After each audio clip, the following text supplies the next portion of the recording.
Pessoal, alguns vídeos atrás eu falei de critérios de escolha e critérios de eliminação de candidatos e hoje eu vou repetir, porque vou até seguir, né, a linha de um certo político que eu admiro muito, que é o Bolsonaro, e geralmente eu vejo sendo muito repetitivo em algumas falas, mas porque é preciso, né? A esquerda, os nossos inimigos, eles repetem 1000 vezes a mesma mentira até fazer as pessoas acreditarem que é uma verdade. Então vamos repetir 2000 vezes a verdade. É preciso escolher pessoas que respeitem o direito pleno à vida, que sejam contra a eutanásia, contra o aborto, que sejam contra a manipulação de embriões humanos, pesquisas com embriões humanos, que sejam contra a clonagem humana. Parece uma coisa muito absurda de se falar nisso agora, mas não é, porque olha quantas coisas que a gente pensou que a esquerda não iria avançar tanto em pautas como ideologia de gênero, e olha só em que nível nós já estamos, né? Antes falava-se apenas em GLS, gays, lésbicas e simpatizantes. Hoje em dia é LGBTQI+, e não sei quantos gêneros.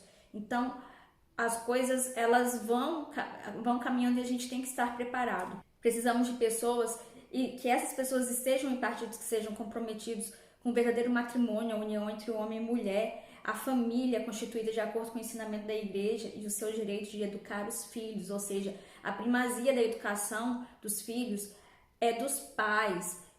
Os filhos pertencem aos pais e não ao Estado.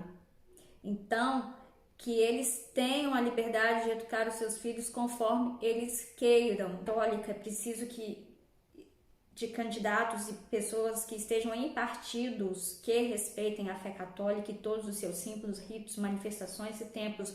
O Brasil, minha gente, nós temos uma pluralidade de religiões, mas o Brasil é católico, ele nasceu com uma santa missa. Não tem como fugir dessa verdade, o Brasil é católico, a nossa cultura é católica. Por que quase tudo que a gente defende dos critérios católicos para a escolha de candidatos, muitas pessoas que são de outros credos e até de credo nenhum se identificam? Porque nós temos uma cultura, o ser humano, ele é um ser cultural. Então, a nossa sociedade, né, o conjunto de pessoas, tem uma cultura e a nossa cultura é católica.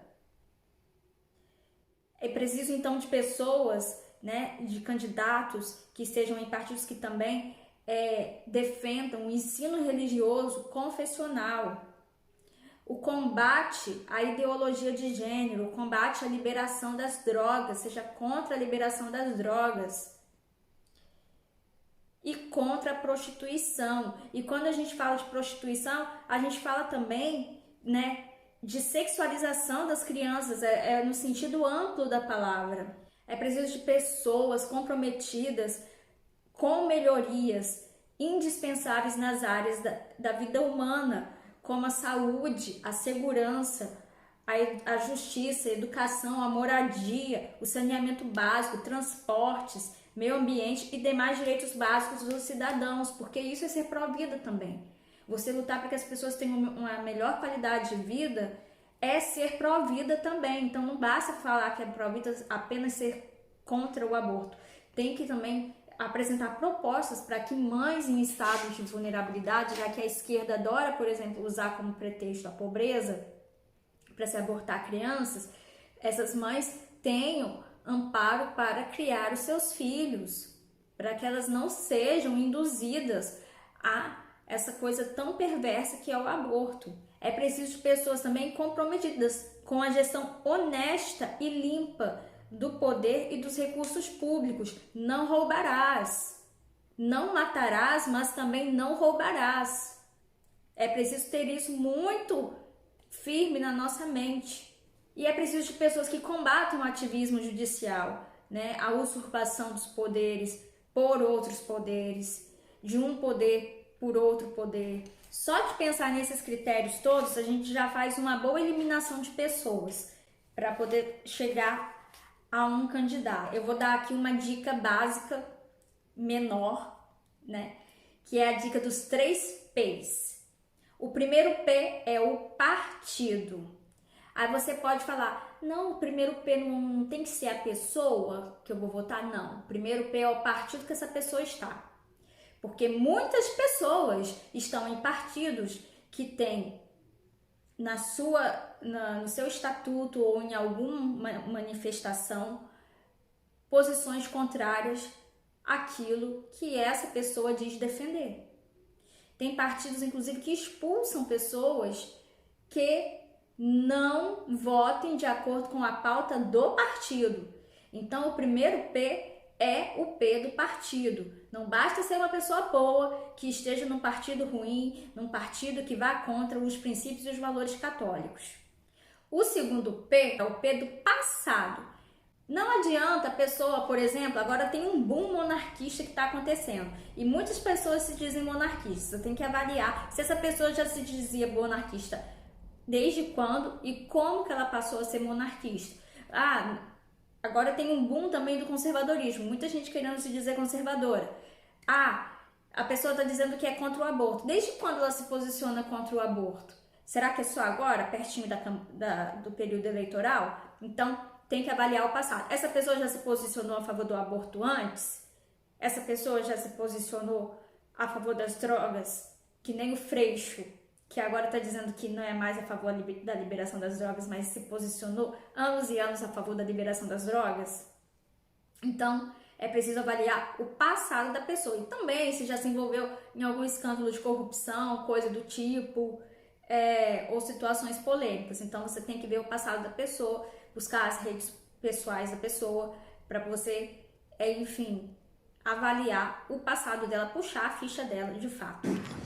Do Lula, ainda bem que a natureza criou esse monstro do coronavírus. Que moral tu tem para falar de mim, o ex-presidiário? Tá? Nenhuma moral. E o terceiro P é o P da proposta. Não adianta falar, eu sou a favor da vida. Geralmente até um esquerdista fala que é a favor da vida, né? A favor da vida como? O que você pretende fazer em favor da vida? Qual proposta você tem? E eu parabenizei muito aqui a prefeitura que fez um projeto Mãe Coruja que dá assistência e enxoval para mães em situação de vulnerabilidade. Querendo ou não, isso acaba sendo um projeto pró-vida. Eu não sei se ainda tem, nós tínhamos uma casa que acolhia também mães em situação de vulnerabilidade e fornecia um amparo para essas mães. Então, não era a intenção, o político que criou essa casa, ele nunca se pronunciou como pró-vida ou contra o aborto, mas esse projeto dele acabou sendo um projeto pró-vida. E o que eu quis dizer com tudo isso? Eu quis dizer que é preciso ter propostas específicas. A proposta não é a bandeira. Como vai lutar por essa bandeira? O que ele apresenta? Ele sabe o que vai fazer quando for eleito para poder atingir aquele objetivo que ele diz tanto defender?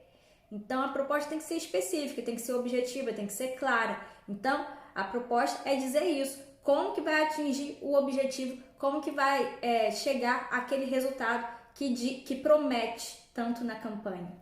Então, eu encerro esse vídeo com essas 3 dicas. 3 P's. Partido, passado e proposta. Avalie bem os candidatos. E no próximo vídeo eu vou falar sobre o P dos partidos, porque tem mais partido naquela lista de proibidões.